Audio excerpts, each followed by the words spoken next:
Hello दोस्तों, आप सभी का स्वागत है education point by Vikas sir में। और दोस्तों आज हम सीखेंगे उपसह संयोजन संख्या को कैसे निकाला जाता है। बहुत ही आसान है।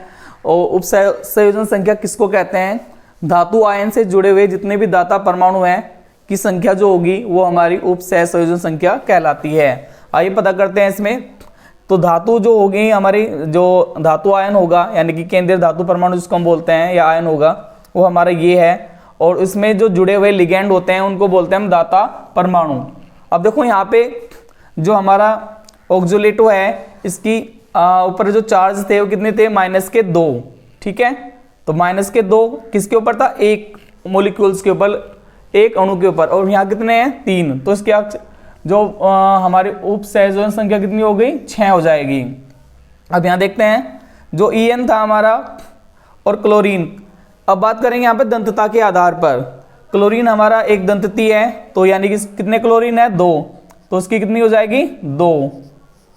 और जो EN है इथाइलिन डाइएमीन, ये था हमारा द्विदंतती, यानी द्वि का मतलब 2 दाता परमाणु ये दान करने की क्षमता इसमें होती है। और EN की संख्या कितनी है? 2। तो ये 2 दूनी 4 ही हो जाएंगे। तो टोटल उपसंयोजन संख्या कितनी होगी इसकी? 6 हो गई। अब बात करते हैं यहाँ पे देखिए अमोनिया दिया हुआ है NH3, और NH3 जो हमारा एक दंती लिगेंड है। एक दंती लिगेंड होने के कारण इसकी उपसंयोजन संख्या कितनी है हमारे यहाँ पे? जितने इसमें लिगेंड जुड़े हुए हैं, तो उपसंयोजन संख्या कितनी हो जाएगी हमारी? 6 हो जाएगी। तो इस तरीके से आप बिल्कुल आसानी से इसको निकाल सकते हैं। और आपको यहाँ पे याद रखना होगा कि जो लिगेंड जुड़े हुए हैं उनकी दंतता क्या है, यानी कि कितने दाता परमाणु कितने वे परमाणु दान करने की क्षमता उनमें है। जैसे कि यहाँ पे ऑक्जुलेटो था, इसके पास कितने दाता परमाणु होते हैं? 2। और यहाँ संख्या कितनी है? 3। तो उसमें इंटू 2 कर दो, यानी कि 6 हो जाएगा। और यहाँ पर लिगेंड देखेंगे हमारा chlorine as a ligand work कर रहा है यहाँ पे, और इथाइलिन डाइएमीन भी। तो क्लोरीन के ऊपर क्लोरीन क्या होता है? एक दंती। ठीक है, तो कितने क्लोरीन है? 2। तो इसकी उपसंयोजन संख्या कितनी होगी? 2। और 2 दूनी 4 हो जाएगी हमारी इथाइलिन डाइएमीन की, क्योंकि EN जो होता है हमारा द्विदंती होता है। अब सीखेंगे हम ये दोस्तों यहाँ पे EN संख्या निकालना।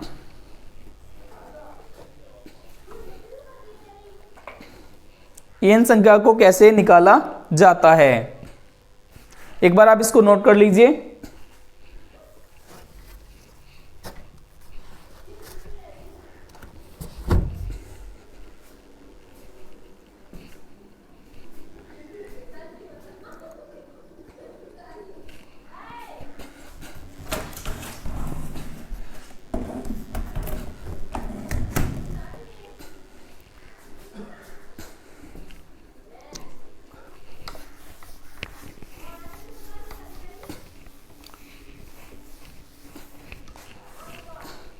EN होता है हमारे यहाँ पे इफेक्टिव एटॉमिक नंबर, या फिर हिंदी में बात करें प्रभावी परमाणु क्रमांक। तो दोस्तों इसके लिए आपको एक फॉर्मूला याद रखना होगा। सबसे पहले आपको करना क्या है, जो भी आपको उपसंयोजक यौगिक मिलता है तो उसका सबसे पहले परमाणु क्रमांक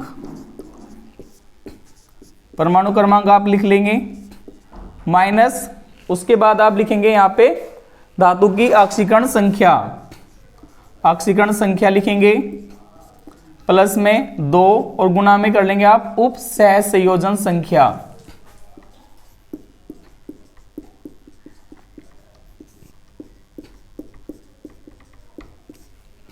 तो ये एक फॉर्मूला है हमारे पास जिससे आप किसी भी उपसंयोजक यौगिकों के लिए EN नंबर निकाल सकते हैं। जैसे कि एग्जांपल की बात करें FeCN6 और 3 नेगेटिव चार्ज।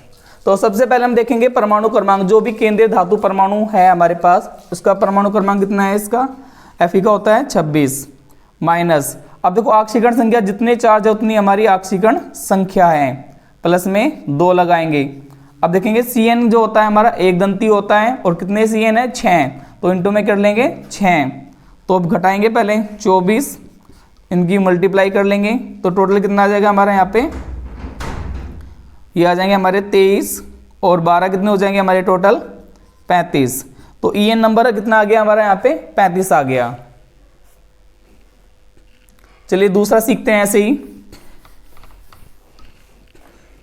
इसमें देखो CrNH3 6 और चार्जेस के ऊपर लगे हुए हैं 3+।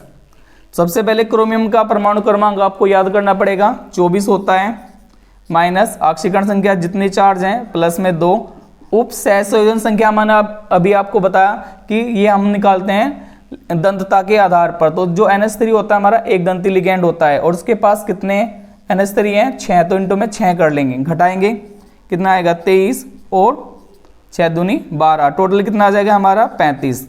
तो उप सहसंयोजन ये आ जाएगा हमारा प्रभावी परमाणु क्रमांक। एक बार और देख लेते हैं इसको,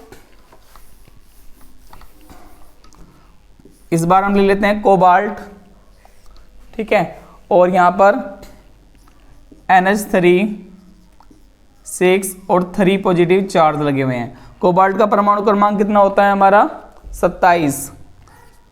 चार्ज देखेंगे इसके बाद 3, ये प्लस हो या माइनस क्यों, आपको यहाँ पे माइनस में लिखना है क्योंकि अकॉर्डिंग जो फॉर्मूला है वो माइनस में है हमारा। प्लस 2 लगाएंगे यहाँ से, गुणा में उप सहसंयोजन संख्या, उप सहसंयोजन संख्या NH3 क्या होता है एक दंती, और कितने हैं यहाँ पर 6 हैं, तो घटा दो कितने रह जाएंगे, ये रह जाएंगे हमारे 24 और प्लस में 12 बराबर कितने हो जाएंगे 36। तो EN संख्या आप इस तरीके से निकाल सकते हैं। तो अगर आपको हमारा आज का सेशन पसंद आया तो वीडियो को लाइक करें, शेयर करें और हमारे चैनल को सब्सक्राइब करें। Thank you, have a good day.